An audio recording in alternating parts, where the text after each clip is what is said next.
Hello and welcome to Whitney in the Cotswolds. We are here to test these adventure bikes.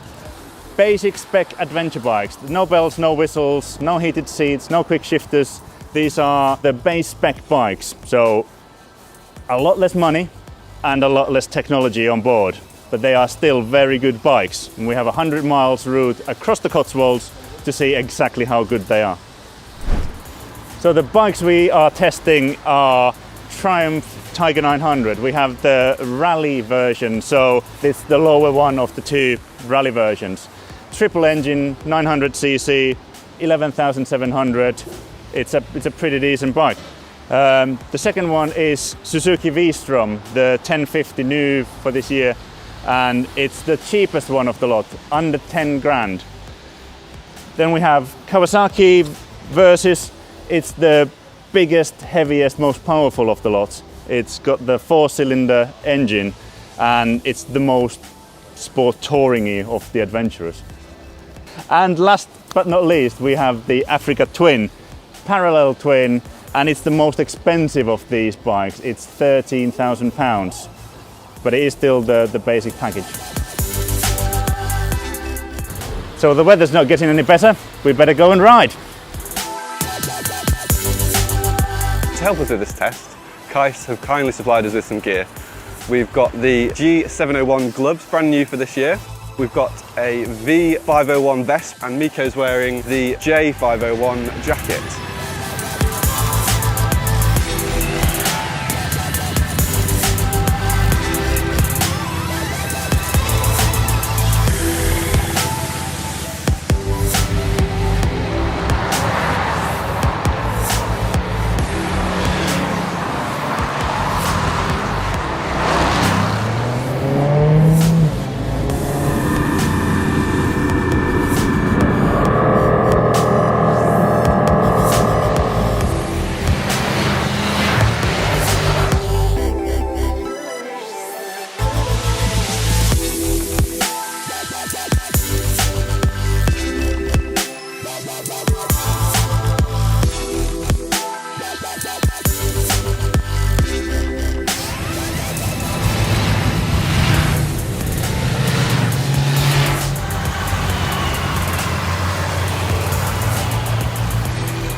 Okay, we're at Broadway Tower.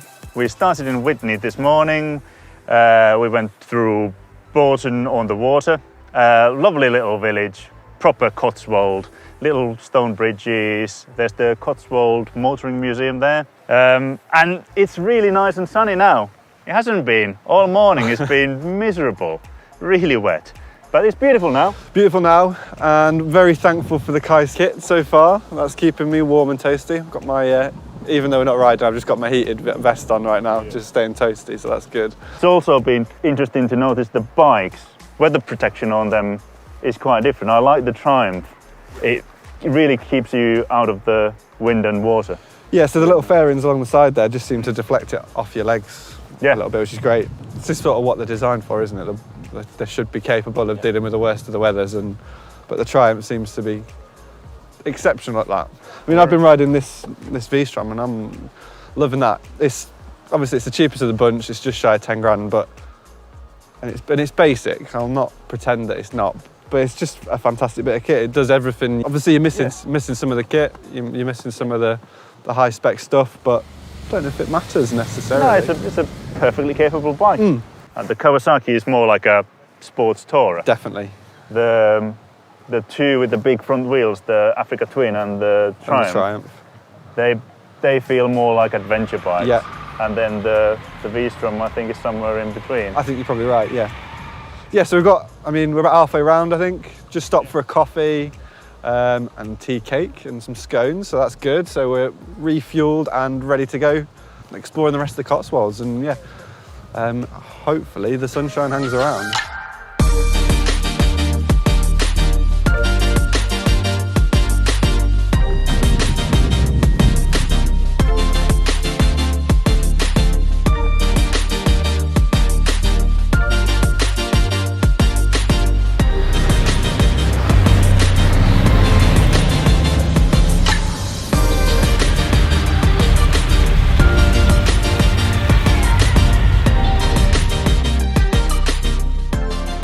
So Dave, we've been on big roads, small roads, sunshine, rain. You've spent most of the time on the Honda. Yeah. What do you think? Really enjoyed it. I mean, the Honda has got all the different rider controls, the TFT screen. The screen's lovely, and it's not a necessity. And as a basic model, it's got more stuff than the other basic models, and the price reflects that, I guess. But no, there's no reason why you should choose a Honda over any others as a basic model. But you know, they're all motorcycles. They've all got enough to make them a motorcycle. Do you need anything more than that? I guess you can argue that. Some people want all the toys, all the bells, all the whistles. If I had to pick one, it would be the Triumph. But there's other bits I've missed, and so yeah, I'm still sitting firmly on the fence. So you love it? I love it, absolutely love it. Old Diddy Legs here, you know, can get his leg over this one reasonably well. Unfortunately, the Triumph is just too tall for me. I'd love to try it, but it's too tall. But the other bikes, I can manage them, I've tried them.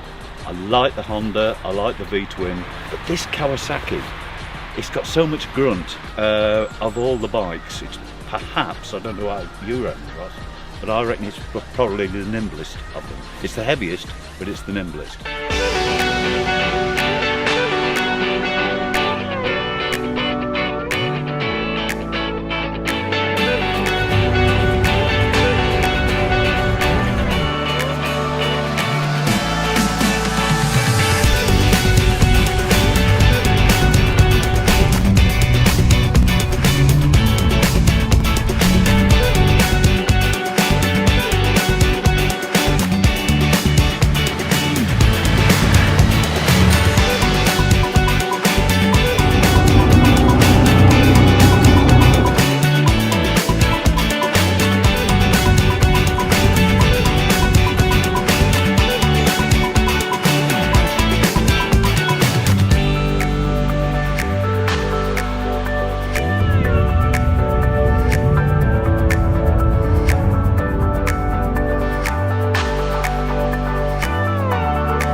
A brilliant day, covered some glorious roads. It was miserable this morning. Thankfully the weather sort of brightened up this afternoon. We've seen a little bit of sunshine. It's still not quite dry out there, but that's been a perfect opportunity to try the heated kit. Those new Kais gloves, I've never really got into heated kit before, but I'm definitely a convert. So it's the G701 brand new gloves. Brilliant, really impressive them. And it makes sense on bikes like this where only one of them had heated grips. Yes, that was a Triumph. The concept is we were testing the basic models of these adventure bikes and seeing if there's anything that we'd miss from the top spec models. Yeah, because the top spec ones you would have, with the Kawasaki, you would have a quick shifter and cornering lights and electronic suspension, which makes it a very different kind of bike. But did I miss any of that? Not really. No, I don't know if you think about that stuff really. I mean, you would have it if it was there. Yeah, sure, thanks. Yeah, that'd be great. But I didn't ride around thinking, I'm really missing that corner in ABS. That's it, yeah. Or if this suspension was electric, this would be a better bike. Yeah. Because the suspension was really good. And you have that remote preload adjuster. So if you put luggage on or a pillion on, it's probably quicker to just turn that than go through the menus. Well, exactly. Although it's lovely to be able to do it electronically from the click of a button. Yeah. Like I said, if it was there, you would have it. But yeah. If you can save yourself a few quid and not miss it. Yeah, exactly. That seems quite sensible to me. Okay, so the bikes that we had are basic spec, but we have heated kit. I have a heated jacket. Yeah, and I've got a heated vest. We've both got a set of heated gloves. Yeah, so we don't necessarily need heated grips and other accessories that the top spec bikes come with. No, and I think interestingly that the money that you'd save on not buying the top spec then allows you to buy the heated kit and spec your bikes out as you'd want them to. And you'd still have a fair bit extra to spend on a bit of fuel for a trip. A fuel for a trip, the holiday, you've got a hell of a tour for some of the different, it's not an insignificant sum of money. It's not. So yeah, I mean, a couple of grand are across the board, really. I mean, obviously there's a difference between the bikes as well. So Yeah. the V-strom's down at just shy of 10 grand, and then the Africa Twin's the most expensive. In the current spec, you've got it in the... This is the basic one that we Right. have. So this is the 13,000 one. Yeah, 13,039, Yeah. something like that. So yeah, Yeah. I mean, that's 3 grand right there.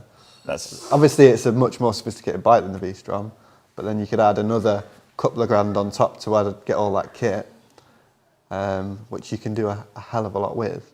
yeah, that would be a big family holiday, or maybe not a family holiday, maybe a big bike trip with the mates. I think a big bike trip with the mates makes sense to me. Yeah, definitely. So, in an ideal world, we would have the top spec bikes, no question. But in the real world, with real money, these bikes are just as good. They're the same bikes with less bells and whistles, and you save a load of cash. No brainer. Exactly. Yeah, easy decision. Let's have these ones. Yeah.